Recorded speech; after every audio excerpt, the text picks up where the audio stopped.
Okay, here's the before and after through dyed Japanese cedar wood panel video, and I'm gonna check it out. Okay, here's the raw wood, and then it goes into this cooking machine, and okay, it's wet, it's getting dyed. They put the wood in here, I guess. Here's the wood, must be heavy. Oof! Ooh, it's heavy, yep. And then, here's what it looks like, I guess, and it gets dried out outside. Nice neighborhood, I like the trees. And here's the kiln dry, so it's like a sauna. Nice and windy. And what's this noise? It's so noisy in this factory.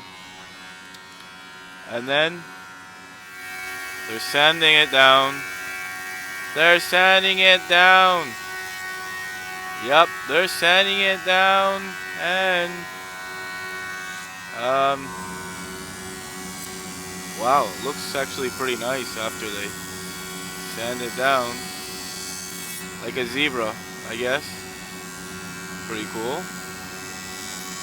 And yeah, completely changed. I guess they kept it only dyed part of the wood and kept some of the wood dyed.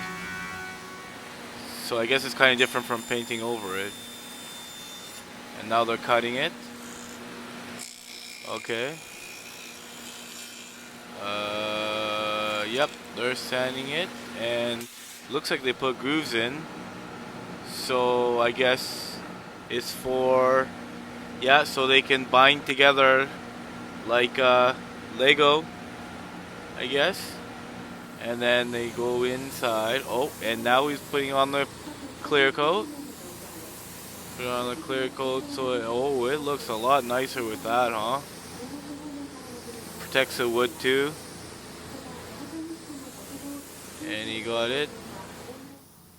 Good job this guy's doing. Is he wearing Crocs? Anyways, no, normal shoes. But he has a mask on. It's all good. Safety gears. Ooh, looks nice. Finished product? Yeah. I'd use this for walls or maybe my floor. Looks nice. Good interior.